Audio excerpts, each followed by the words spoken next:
છોટાઉદેપુર જિલ્લાના તુરખેડા ગામમાં બનેલી એક ઘટનાએ સમગ્ર ગુજરાતમાં ચર્ચાઓ શરૂ કરી દીધી છે અને સૌ કોઈનું ધ્યાન પોતા તરફ ખેંચી લીધું છે। આ ઘટનાની જો વાત કરવામાં આવે તો તુરખેડા ગામમાં એક મહિલાને ડિલિવરી માટે હોસ્પિટલ લઈ જવાની હતી, પરંતુ તંત્રની ઢીલી કામગીરી અને જિલ્લાઓમાં વિકાસના અભાવે મહિલા જ્યારે પ્રસૂતિની પીડા થાય છે ત્યારે તેને રસ્તાના અભાવના કારણે એમ્બ્યુલન્સ પણ ત્યાં પહોંચી શકતી ન હતી, જેથી લોકો તેને ઉચકીને લઈ જતા હતા। ત્યારે રસ્તામાં જ મહિલાને દીકરીને જન્મ આપી દીધો હતો અને પોતાનું મોત થઈ ગયું હતું। ત્યારે આ મહિલાઓનો રસ્તાના અભાવે જે ભોગ લેવાયો છે તેને લઈને તંત્ર પણ દોડતું થઈ ગયું હતું। હાલ તો આ સમગ્ર મામલાને લઈને દુઃખ વ્યક્ત કરતા ધારાસભ્ય ચૈત્ર વસાવાએ શું કહ્યું સાંભળો।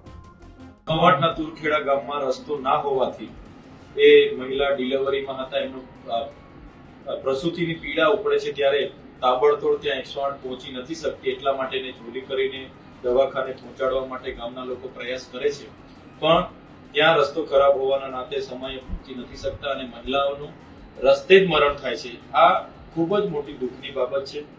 સરકાર એક બાજુ અમૃતકાળ મનાવે છે અને મોટી મોટી વિકાસની વાતો કરે છે, ત્યારે સરકારે વરવી વાસ્તવિકતા પણ સ્વીકારવી જોઈએ કે એક આદિવાસી વિસ્તાર એવો છે જ્યાં આજે પણ રોડ નથી, ટ્રાયબલનું કરોડો રૂપિયાનું બજેટ હોવા છતાં અમારા લોકોનું બજેટ બહારની એનજીઓ, કોન્ટ્રાક્ટરો અને અધિકારીઓ દ્વારા જેમ કેમ પ્રકારે સગે વગે કરવામાં આવે છે, જેના કારણે આ વિષમ પરિસ્થિતિ આજે રોડ, રસ્તા હોય, શિક્ષણ હોય, આરોગ્ય હોય કે સિંચાઈ હોય, બધી જ બાબતોમાં અમારે આ વિષમ પરિસ્થિતિ આ વિસ્તારોમાં જોવા મળે છે। હાલ તો આ મુદ્દો ગુજરાતમાં ચર્ચાનો વિષય બની ગયો છે અને લોકો પણ આ ઘટનાને ખૂબ ગંભીરતાથી જોઈ રહ્યા છે। ખેર, હવે જોવાનું એ રહેશે કે શું સરકાર ગામમાં આ કિંમત જે ચૂકવી છે તેને ન્યાય આપી શકશે કે કેમ।